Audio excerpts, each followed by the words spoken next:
ഒരു 5-10 ലക്ഷം രൂപ ഒരാൾക്ക് നമ്മൾ കടം കൊടുക്കുകയാണ്. അങ്ങനെ കടം കൊടുക്കുമ്പോൾ അതിന് അവധിയും പറയുന്നുണ്ട്.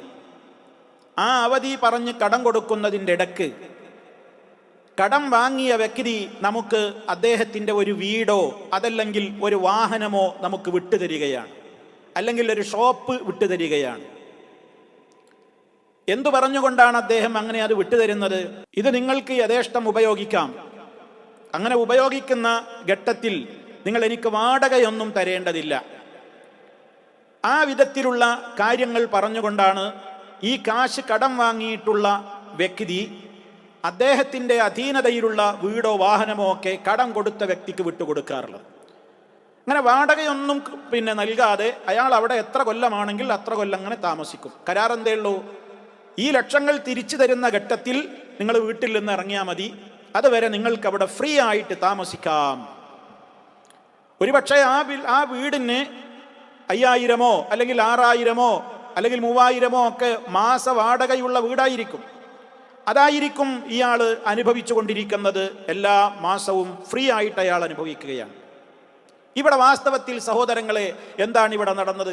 ഞാനൊരാൾക്ക് കടം കൊടുത്ത ലക്ഷങ്ങൾ, ആ ലക്ഷങ്ങൾ ഞാനൊരാൾക്ക് കടം കൊടുത്തതിൻ്റെ പേരിൽ അയാൾ ആ കടമാണ് ഞാൻ കൊടുത്തത്. ആ കടം കൊടുത്ത സംഖ്യ അയാൾ തിരിച്ചു തരും, എനിക്കത് ഉറപ്പാണ്. ആ തിരിച്ചു തരുന്നത് വരെ അയാളുടെ അധീനതയിലുള്ള വീടോ വാഹനമോ ഞാൻ ഫ്രീ ആയിട്ട് ഉപയോഗിക്കുന്നു. ഇത് വളരെ കൃത്യമായ പലിശയാണ് സഹോദരങ്ങളെ. ഇതൊരിക്കലും ചെയ്യാൻ പാടില്ലാത്തതാണ്. ഇതിൽ നിന്ന് എല്ലാവരും വിട്ടുനിൽക്കണം എന്നാണ് എനിക്ക് സൂചിപ്പിക്കുവാനുള്ളത്. പല ആളുകളും ഇതിന് പല ന്യായങ്ങളും പറഞ്ഞുകൊണ്ട് പലപ്പോഴും ഇത് അനുവദനീയമായൊരു കാര്യമല്ലേ, എന്താ അതിനൊരു കുഴപ്പം എന്നാണ്. കാരണം ഒരു കാര്യം വ്യാപകമായി എല്ലായിടങ്ങളിലും നിരാക്ഷേപം ഇങ്ങനെ നടന്നു പോരുമ്പോൾ പിന്നെ ആളുകൾ അത് സത്യമായിട്ടാണ് ധരിച്ചു വരുന്നത്. സഹോദരങ്ങളെ, ഞാനൊരാൾക്ക് കടം കൊടുക്കുമ്പോൾ അത് അള്ളാഹുവിൻ്റെ പൊരുത്തം ഉദ്ദേശിച്ചുകൊണ്ട് മാത്രമാണ് ഞാൻ കടം കൊടുക്കേണ്ടത്. അയാളിൽ നിന്ന് അതിൻ്റെ പേരിൽ ഒരാനുകൂല്യവും ഞാൻ വാങ്ങാൻ പാടില്ല. അത് വളരെ കൃത്യമായി ഇസ്ലാമിൻ്റെ നിയമമാണ്. അടിസ്ഥാനപരമായി നമ്മൾ അതിൽ അറിഞ്ഞിരിക്കേണ്ടുന്ന ഒരു തത്വം തന്നെ എന്താണ്? എല്ലാ പണ്ഡിതന്മാരും അത് പറഞ്ഞിട്ടുണ്ട്. കുല്ലു ഖർളിൻ ജറ മൻഫഅതൻ ഫഹുവ റിബൻ.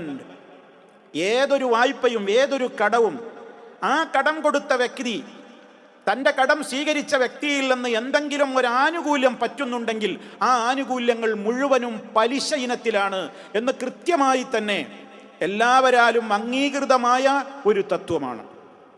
പണ്ഡിതന്മാർ പ്രത്യേകം രേഖപ്പെടുത്തി. അതെന്താ?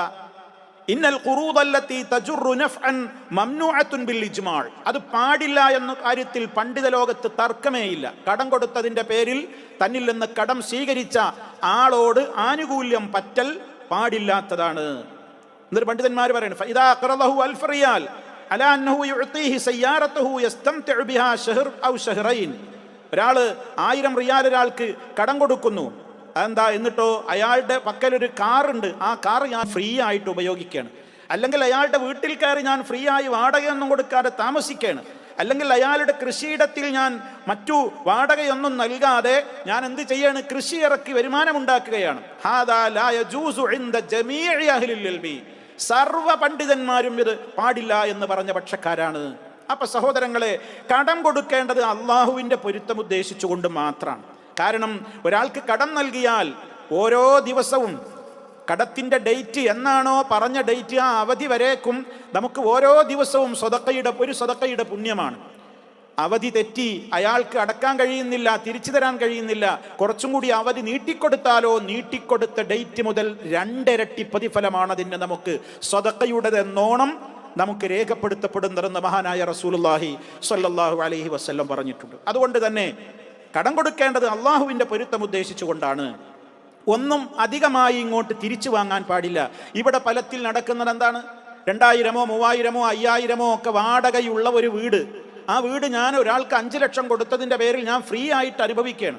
അപ്പം 5000 വാടകയുണ്ടെങ്കിൽ 12×5 60, 60,000 രൂപ ഒരു കൊല്ലം ഞാൻ ഈ 5 ലക്ഷം കൊടുത്തതിൻ്റെ പേരിൽ ഒരു കൊല്ലം എനിക്ക് കിട്ടിയില്ലേ? ഞാൻ ലാഭിക്കല്ലേ? അപ്പം അത് എത്ര കൊല്ലം കഴിഞ്ഞിട്ടാണോ തിരിച്ചു കൊടുക്കുന്നത് അത്രയും കാലം ഇയാൾ ഈ വീട്ടിൽ ഇങ്ങനെ ഫ്രീ താമസിക്കുകയാണ്. ഇത് പലിശയാണ്, യാതൊരു സംശയം ആ കാര്യത്തിൽ വേണ്ട. വാഹനം ഉപയോഗിക്കുകയാണെങ്കിലും അങ്ങനെ തന്നെയാണ്. ഒരാനുകൂല്യം ഉപയോഗപ്പെടുത്താൻ പാടില്ല. ഈ ഒരു വിഷയത്തിൽ എന്താണ് ആളുകൾ ചെയ്യുന്നത്? വാസ്തവത്തിൽ ഇത് 5-10 ലക്ഷം ഒറ്റയടിക്ക് ആരുടെ അടുത്ത് നിന്നും കിട്ടൂല, കടം കിട്ടൂല. അപ്പൊ എന്ത് ചെയ്യണം? എൻ്റെ അടുക്കലൊരു വീടുണ്ട്, അതിന് സ്ഥിരം താമസിച്ചോ, എപ്പോഴാണോ തിരിച്ചു തരുന്നത് അപ്പം ഇറങ്ങിയാൽ മതി. അതുപോലെ തന്നെ ഞാൻ ഉപയോഗിക്കുന്ന ഒരു കാറുണ്ട്, ആ കാർ നീ ഉപയോഗിച്ചോ. ഇതൊക്കെ നമ്മൾ കൊടുത്ത കടത്തിന്റെ പേരിലുള്ള ആനുകൂല്യം ഉപയോഗിക്കലാണ് സഹോദരങ്ങളെ. ഞാൻ നേരത്തെ പറഞ്ഞ തത്വത്തിലാണ് ഇത് പെടുന്നത്. കുല്ലു ഖർളിൻ, എല്ലാ വായ്പകളും, ഏത് വായ്പകളാവട്ടെ അതൊക്കെ തന്നെയും ഏത് കടവും ജറ നഫ്അൻ ഫഹുവ റിബാ, ഉപകാരം നമ്മൾ അതിന്റെ പേരിൽ ആനുകൂല്യം അനുഭവിക്കുന്നുണ്ടെങ്കിൽ അത് പലിശയാണ്. പിന്നെ ചില ആളുകൾ പറയും നമ്മൾ പണയം കൊടുക്കല്ലേ, പണയല്ലേ ഇപ്പോൾ ഇവിടെ നടക്കുന്നത്. 5 ലക്ഷം കൊടുക്കുന്നതിന് അല്ലെങ്കിൽ 10 ലക്ഷം കൊടുക്കുന്നതിന് ഈടായിട്ട് നമ്മൾ എന്ത് ചെയ്യാണ്? വീട് അല്ലെങ്കിൽ വാഹനം അല്ലെങ്കിൽ മൂല്യമായ ഏതെങ്കിലും വസ്തു നമ്മൾ എന്ത് ചെയ്യാണ്? അത് നൽകില്ല. അതിനിപ്പോൾ എന്താ? പണയം ഇസ്ലാമിൽ അനുവദിക്കപ്പെട്ടതല്ലേ എന്നാണ് പറയാ. ലീസ് കൊടുക്കൽ, ലീസിനെടുക്കൽ, ലീസ് പിന്നെ കൊടുക്കലും ഒക്കെ പതിവല്ലേ, അത് പണയമല്ലേ എന്നാണ് പറയുക. പണയം ഇസ്ലാമിൽ അനുവദനീയം തന്നെയാണ്, ഇതിൽ യാതൊരു സംശയവുമില്ല. നമ്മളൊരാൾക്ക് കടം കൊടുക്കുന്നു, ആ കടം കൊടുക്കുന്ന ആളിൽ നിന്ന് അതിനൊരു ഉറപ്പ് എന്ന പേരിൽ ഈടായിട്ട് നമ്മൾ എന്തെങ്കിലും വസ്തു വാങ്ങുന്നു, അതിനൊന്നും തകരാറില്ല. പക്ഷേ ഈടായി വാങ്ങുന്ന, പണയമായി വാങ്ങുന്ന വസ്തു നമ്മൾ ഉപയോഗിക്കാൻ പാടില്ല. മനസ്സിലായില്ലേ? അത് നമ്മൾ ഉപയോഗിക്കാൻ പാടില്ല. ഇവിടെ വീട് ഈടായിട്ട് നമുക്ക് കിട്ടുകയാണ്, അല്ലെങ്കിൽ വാഹനം ഈടായിട്ട് കിട്ടുകയാണ്. എന്നിട്ട് വാഹനം നമ്മുടെ പാർക്കിങ്ങിൽ അവിടെ നിർത്തിയിടല്ലോ, അതല്ലെങ്കിൽ വീട് വെറുതെ അവിടെ പൂട്ടിയിടല്ലോ, നമ്മളതിൽ കയറി താമസിക്കല്ലേ ഫ്രീ ആയിട്ട്, മാസാന്തം കൊടുക്കേണ്ട വാടക കൊടുക്കാതെ. അപ്പോൾ അത് പലിശയാണ്. പിന്നെ പറയുന്നത് അയാൾ ഇഷ്ടപ്പെട്ട് തരികയല്ലേ, അല്ലെങ്കിൽ അതേ ഇഷ്ടം ഉപയോഗിച്ചോന്ന് അയാൾ ഇഷ്ടത്തോടു കൂടെയല്ലേ തരുന്നത്. ഇഷ്ടത്തോടു കൂടെയാണ് അയാൾ തരുന്നത് എന്നുള്ളതൊന്നും ഒരു ഹറാം ഹലാലായി മാറാനുള്ള കാരണമല്ല. അള്ളാഹു നിശ്ചയിച്ച നിയമത്തിന്റെ പുറത്താണത്. പിന്നെ വേറെ ചില ആളുകൾ എന്ത് ചെയ്യാണ്? പിന്നെ ഈ വിധത്തിൽ അനുവദനീയമാകുന്ന ഒരു കാര്യം ഏത് മാത്രമാണ്? ഞാൻ ആ വസ്തുവിന് എന്ത് ചെയ്യാണ്?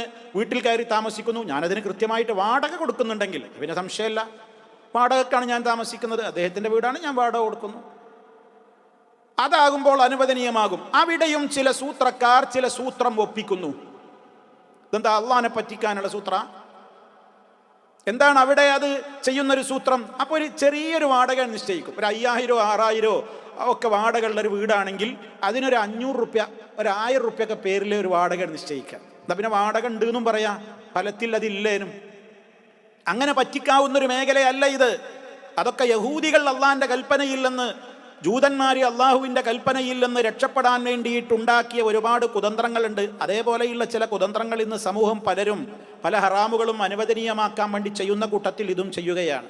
അപ്പം അതുകൊണ്ട് സുഹൃത്തുക്കളെ, ഈ വിധത്തിലുള്ള പ്രത്യേകമായ രീതി ഇന്ന് നമ്മുടെയൊക്കെ നാടുകളിൽ ഞാൻ നേരത്തെ പറഞ്ഞതുപോലെ വ്യത്യസ്ത പേരുകളിൽ ഇത് അറിയപ്പെടുന്നുണ്ട്. ചില ആളുകൾ വളരെ കുടുങ്ങിയ കള്ളിക്കാണ്, അവർക്ക് കുറച്ച് ലക്ഷങ്ങൾ വേണം, അത്യാവശ്യമാണ്, ആരും തരാനില്ല, അപ്പം ഈ ഇടപാട് ചെയ്യും. പാടില്ലാതെ വേറെ ചില ആളുകളുണ്ട്, അവരിഷ്ടം പോലെ ക്യാഷ് അവർക്ക് ഇതുപോലെ ഇങ്ങനെ ആരുടെടുത്തുന്നേലും ഇങ്ങനെ കിട്ടണം, അത് കിട്ടിയിട്ട് അത് അവർ വേറെ കച്ചവടത്തിലേക്ക് ഇടും, എന്നിട്ട് അതിൽ നിന്ന് അവർ വമ്പിച്ച പലിശ അവർക്ക് ഇങ്ങനെ കിട്ടും. ബാങ്കിലേക്കോ അല്ലെങ്കിൽ വേറെ പലിശക്കാർക്കോ ഒക്കെ കൊടുത്തിട്ട് അവർ അതിൽ നിന്ന് പലിശ ഇങ്ങനെ വാങ്ങും. അങ്ങനെ പെട്ടെന്ന് പിന്നെ അവരുടെ കയ്യിൽ, അവരുടെ കസ്റ്റഡിയിൽ ഏതെങ്കിലും ഒഴിഞ്ഞു കിടക്കുന്ന വീടോ റൂമോ വാഹനമോ ഒക്കെ ഉണ്ടാവും, മറ്റുള്ളവരങ്ങനെ ഉപയോഗിച്ചോട്ടെ. ഈ വിധത്തിൽ അതൊരു കച്ചവട തന്ത്രമായി, ഹറാമിലൂടെ ധനം നേടുവാനുള്ള കുതന്ത്രമായി ഉപയോഗപ്പെടുത്തുന്ന ആളുകളെയും നമുക്ക് കാണുവാൻ സാധിക്കും. ഏതായിരുന്നാലും സഹോദരങ്ങളെ, പലിശയുടെ ഗൗരവം നമ്മൾ മുമ്പും മനസ്സിലാക്കിയതാണ്.